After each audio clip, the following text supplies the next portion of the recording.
হ্যাঁ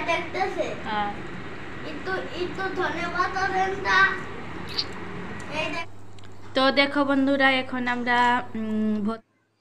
good morning বন্ধুরা, তোমরা সবাই কেমন আছো? আশা করি তোমরা সবাই অনেক বেশি ভালো আছো, সুস্থ আছো, আর আমরাও ভালো আছি, সুস্থ আছি। তো নতুন একটা সকাল, নতুন একটা দিন তোমাদের সাথে শেয়ার করছি। আশা করি তোমাদের অনেক বেশি ভালো লাগবে।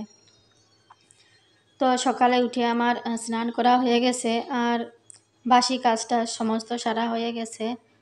আর এই যে গোপালকে সেদিন কার একটু দই ছিল ফ্রিজে, তো সেই দইটা ফ্রিজ থেকে বের করে গোপালকে স্নান করিয়ে নিলাম। আর দেখো, রাধা মাধব আর গোপালকে দর্শন করে নাও, তোমাদের দিনটা ভালো যাবে। আর আমি এটাই প্রার্থনা করব যে তোমরা সবাই যেখানে যে থাকো সুস্থ থাকো, ভালো থাকো। আর সকালের আমার পূজাটা দেওয়া হয়ে গেছে, আর এখন সকালের জলখাবারটা করে নিব। তো সকালের জলখাবার বলতে এই পামরুটিটা, পামরুটি দিয়ে ডিম দিয়ে একটা পোস্ট মতো করছি।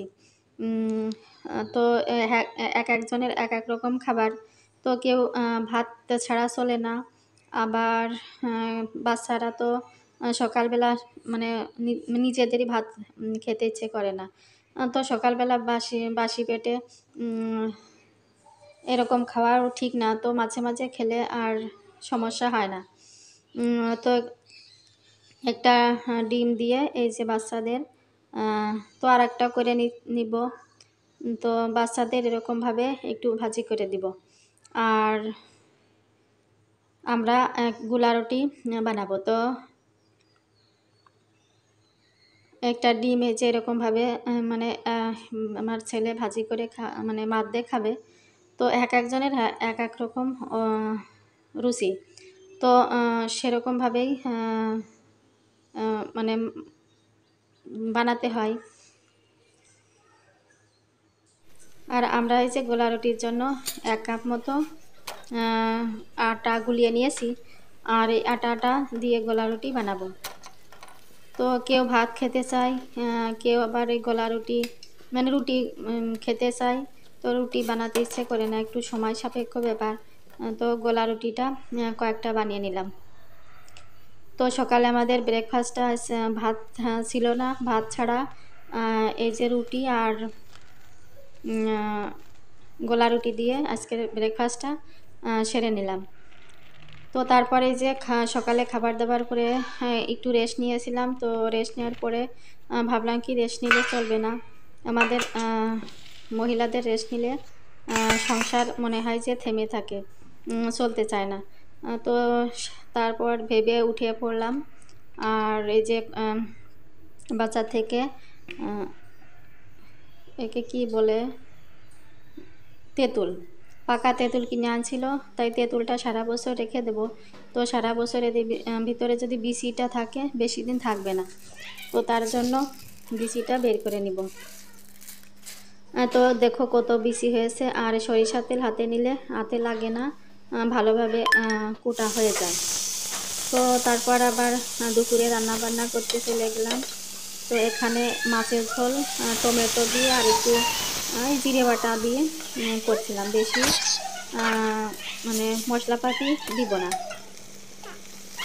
তো আমার মা আসছে আমাদের বাড়িতে অনেক দিন পর, তো এত ভালো লাগছিল। তো তার জন্য একটু অনেক কিছু রান্না করার আয়োজন করেছি। তো ভিডিওটা শেষ পর্যন্ত দেখো, আশা করি তোমাদের ভালো লাগবে। আর এখানে একটা ডিম দিয়ে দিচ্ছি, আর এটা হচ্ছে ঢেঁড়স। তো ঢেঁড়সের ভিতরে একটু ডিম দিলে আর পেঁয়াজ দিয়ে দিয়েছি, ভালো লাগে খেতে। তোমরা ভিডিওগুলো দেখো, আশা করি তোমাদের ভালো লাগবে। আর যদি ভালো লাগে অবশ্যই একটা লাইক করে দেবে, আর চ্যানেলটা সাবস্ক্রাইব করে পাশে থাকবে, আর শেয়ারও করে দেবে। তো এই যে এক হাতে কাজ করছি, এক হাতে রান্না করছি। তো এখানে মাছ আনছিল, তো মাছটা ধুয়ে রান্না করব। তো ভালো করে ধুয়ে নিয়েছিলাম। আর এই যে লেজের এখানে না অনেক মানে মানে ভালো করে ওরা ছিলে দেয় না, ওইখান থেকে কেটে দেয় কিন্তু ভালো করে মানে মানে পরিষ্কার করে দেয় না। তো বাড়ি এনে অনেকটা পরিষ্কার করা লাগে। আর এখানে যে মাংসটা ভালো করে একটু মাখিয়ে নিচ্ছি মশলাপাতি দিয়ে। তো অন্য রকমভাবে একটু রান্না করব, তো সেটা তোমাদের সাথে শেয়ার করব। আর এই যে মাছটা আমি ভেজে নিব, আর মাছটা আমার ভাজা হয়েও গেছে, তো তুলে নিব। দেখো মাছটা একটু কড়া কড়া করে না ভাজলে খেতে ভালো লাগে না, যেহেতু এই মাছগুলো তো পোষা মাছ, এজন্য। আর এই মাছগুলো খেতে স্বাদ হয়েছিল। অন্য দিন আনে তেমন একটা স্বাদ লাগে না, তো আজকে ভালোই লাগছিল। এই যে তারপর মাংসগুলো মাখিয়ে রেখেছিলাম, তো সেগুলো ভেজে নিচ্ছি। তো ভেজে ভাজা হয়ে গেছে আমার, 3বার লেগেছিল ভাজতে, অনেকগুলোই মাংস ছিল। তো ভেজে উঠিয়ে নিয়েছি, আর এই তরকারিটা আমার হয়ে গেছে। তো এখানে ছিল পটল আলুর তরকারি। তো বেশি ঝাল মশলা দিইনি, যেহেতু আমার মা এসেছে খাবে, আর আমরাও তেমন একটা ঝাল মশলা খাই না। আর এখানে পটলগুলো ছিল, তো পটলগুলো ভেজে নিচ্ছি।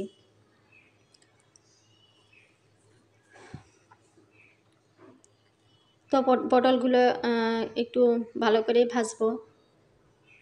আর এই যে এখানে আমার রান্নাবান্না আমার প্রায় শেষ। তো এখানে হচ্ছে একটু দুধ জাল দিচ্ছি। তো রাইস কুকারে দিয়েছি দুধটা। আর এই যে রান্নাটা আমার কমপ্লিট হয়ে গেছে। আর এখানে দেখো ওই মাংসটা আর তোমাদের সাথে দেখায়নি, তো এই মাংসটাই ভাজলাম, ওই ভাজার ভিতরে গ্রেভি করে দিয়ে দিয়েছিলাম। আর এটা ছিল খাসির মাংস, তো তোমাদের সাথে আর শেয়ার করা হয়নি সেগুলো। কারণ কেউ আসলে বাড়িতে, বিশেষ করে মা, গল্প করি আর রান্না করি, তো তখন আর ভিডিও করতে মন চায় না। আর আমাদের দুপুরের খাবার দাবার করা শেষ, মানে শেষ হয়নি এখনও। তো আমার বোন হচ্ছে যে মানে ভাত না খেয়ে মুড়ি খাচ্ছে। তো আমি দুপুরের খাবার খাওয়া আমার হয়ে গেছে, আর মাও খাচ্ছে। এই যে খেতে দিয়েছি। আর এইসব স্মৃতি, মানে এইসব ভিডিওগুলো স্মৃতি হিসেবে থাকবে, তো তার জন্য আমি আর কাটিং করিনি, মানে যতটুকু ভিডিও করেছি ততটুকুই অ্যাড করে দিয়েছি। আর কথাগুলো অ্যাড করতে পারিনি, কারণ মিউজিক চলছিল, তো কপিরাইট আসবে, তার জন্য কথাগুলো অ্যাড করতে পারিনি। কিন্তু ভিডিওটা আমি আর কাটিং করিনি, কারণ এগুলো স্মৃতি হয়ে থাকবে। আর এই যে এখন হচ্ছে আমাদের দুপুরের খাবার দাবার হয়ে গেছে। আর রাত্রেও মানে খাওয়ার আগে এই চেনাচুর নিয়ে আসছিল মা। আমাদের ওখানে একটা দোকান আছে, সেই দোকানে ভালো চেনাচুর হাতে বানায়, তো সে আসলেই সেটা নিয়ে আসে, তো সেটাই খাচ্ছিল। আর ভিডিওটা এ পর্যন্তই, দেখা হবে পরবর্তী ভিডিওতে। ভালো থেকো, সুস্থ থেকো, টেক কেয়ার, বাই বাই।